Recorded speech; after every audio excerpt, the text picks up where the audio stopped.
Do I drink tea? Of course. I lived in England. I studied in England.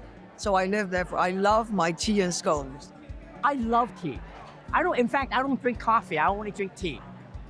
How do you make the pub? Well, steeping is the most important part of it. You have to allow it to at least 5 minutes, but also it's not good if you put boiling water in. You want it to be just below boiling, because otherwise you scald the leaves. Oh no, I'm a bad tea maker. I'm like a dump the bag, hot the water, you know? Dump the bag, hot the water, she said.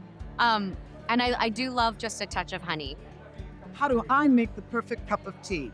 I have this wonderful glass teapot, and it's transparent, right? And then it's got one of those things that goes in the middle, and I put tea in there, pour the water over it. I wait till it's the right color, because it's got to be the proper color. Notice I'm working on my accent.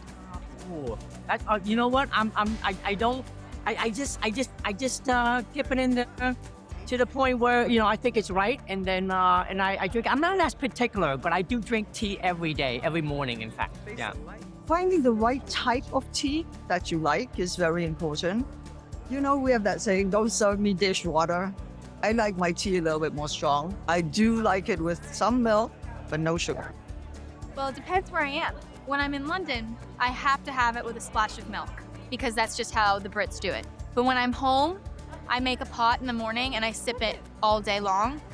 I stopped drinking coffee when I was filming Ant-Man because I'm a crazy person and I thought I could do it. So I had tea, but I would have like 5 cups of tea, which is just as bad probably as coffee.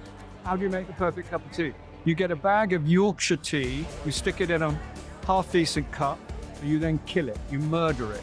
You squeeze every last breath out of it, and you leave it for about a minute and a half, and there you have it. It's got to be the proper color. And when it's the proper color for me, which is the nice shade of brown with a bit of orange, because I like dark tea. Oh, then I pour it in my cup. But if it's a porcelain, because I have a special cup and it's very nice and thin, you make it warm. You warm up your cup, dump it, then you put the tea in there. I like mine with condensed milk and a bit of brown sugar. It's Jamaican in me, what can I say? This is what I'm told. My wife is she's a tea drinker, and I'm a coffee drinker, and she lets me know when I've got it right.